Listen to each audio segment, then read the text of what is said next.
participants. We have here Coach Dante Alinsinurin and CC Rondina of the Choco Mucho Flying Titans who won in 4 sets against the Akari Chargers. Coach, congratulations on this win. Still in the hunt for the bronze medal.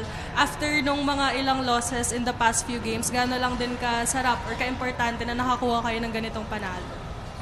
Sa wakas, nanalo din kami ngayong semis, tsaka itong battle for third. Sobrang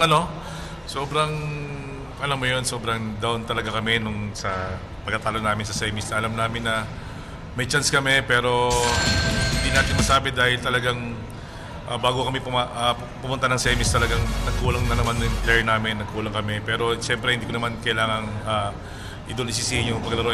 Ang importante lang ngayon, naka-recover kami and sana magtuloy-tuloy kami sa game 3 namin, sa panalo namin. Thank you.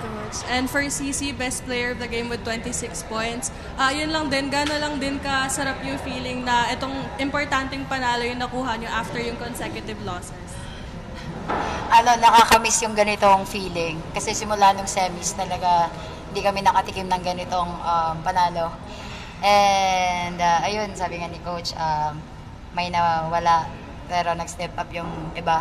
And ayun, as a captain naman, sinabi ko lang din talaga sa mga kasama ko na kaya nating agawin yun.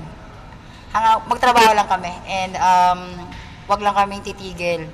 Isipin namin kung ano yung mga nangyari sa team namin. Kasi parang sabi nga namin magpatawas na kami kasi ang daming nangyayari. Pero ayun, kahit naman despite sa mga nangyayari sa team namin, yung positive pa rin yung iniisip ng team. And ayun, masaya ako kasi ganito pala ulit yung feeling. Nakakamiss. Thank you. The floor is open for questions. Dami sila ko. Sisi, yun nga, as a leader, ano lang yung, gano'ng kahirap yung pinagdaanan nyo nung semis hanggang game 1? Paano mo lang binalik yung kumpiyansa ng buong team? Actually, hindi ako yung nagbalik eh. Pinire-remind lang naman ng mga coaches na kanya-kanyang kanya-kanyang recover. And isipin namin na hindi pa natatapos yung game. And yung goal naman ng team, kahit anong mangyari, makakuha lang kami ng podium. Kasi yun nga, nawala na yung gusto namin rin mangyari. Pero podium pa rin. Podium is a podium. Kaya tsatsagain namin to. Hindi kami titigil. And tatrabaho kami hanggang makuha namin. Ako lang pa rin. Ayun, Sisi, dalawang 5 sets na sunod yung binigay sa inyo ng Akari mula nung semis at game 1. Ano yung na-figure out nyo ngayon siguro against Akari na kaya natapos nyo siya in 4 sets at hindi na kayo ulit umabot ng 5? Lagi ko kasi kausap yung statistician namin.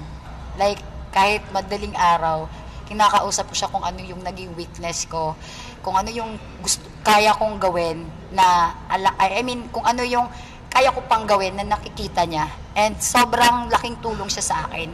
Kasi bukod sa, yun nga, bantay sarado ako, binibigyan niya ako ng mga options. And yun, lagi ko siyang kausap. And sobrang grateful ako na nasa team namin siya. And ayun, kay Coach Dante. And yun din, pinaganda din talaga namin yung recover ng katawan namin. Kasi sa haba nitong liga na to, grabe nakakapagod. But isa rin naman yung gusto talaga ng mga teams ngayon, ang makapodium this liga. Kaya, ayun, dami ko na nasasabi. Coach, mula nga po sa 10-game winning streak bago mag-semis, bigla po naging 4 na sunod-sunod na talo. Parang kayo rin po as a coach, paano nyo lang siguro in-adjust yung approach nyo sa mga nakaraang games para lang mabalik yung stability kumbaga na nawala sa team during the semis and ng game 1?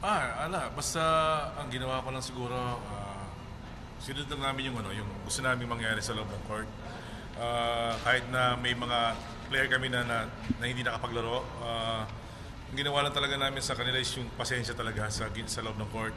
Kasi importante, like yung sa pagkatalo namin ng semis, At game 1 sa Akari talaga, sobrang nagkulang kami talagang sobrang aggressive kami sa lahat ng ginagawa namin. Gusto namin na matapos agad. Pero ng pasensya. Ayun, itong game to namin, nakita namin na yung haba ng pasensya namin is kailangan talaga sa laro na to, na hindi namin dapat kailangan puwersahin bawat sitwasyon importante. Sinisigurado namin na makakuha kami ng score every time na may chance kami. Coach, yun nga, knowing na si Dindin tsaka si Micah ngayon kakabalik, di ba? Gaano kalaking bagay lang din siguro ito or achievement ito for Choco Mucho if makuha niyo yung bronze, knowing na naging incomplete kayo, hirap kayo nung semis din? Sobrang laki. Sabi ko nga, hindi lang naman para sa amin to. Sabi ko para din sa mga sumusuporta sa amin, sa mga taong family namin na alam mo yung laging nandyan, na naghihintay sa amin na manalo kami, makakuha kami ng medalya. Kasi sabi ko nga, yung sa tiyaga nila sa amin na every time na nasa baba kami o nasa taas kami, nandiyan pa rin sila. Saka sobrang thankful kami dun sa ginagawa nila. Kaya sabi ko sa team natin, talagang importante is yung gusto natin talaga ibigay sa kanila na trabahoin natin para mas maganda yung maging usutan ng game.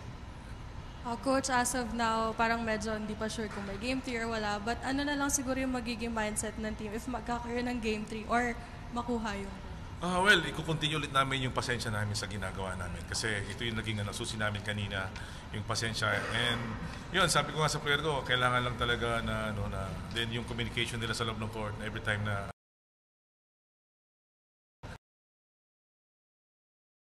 ulit namin ng kung ano pa yung pwede pa namin ilamang between matchup and the situation natin. Thank you. Thank you, Coach. Thank you, Sisi. Maraming salamat.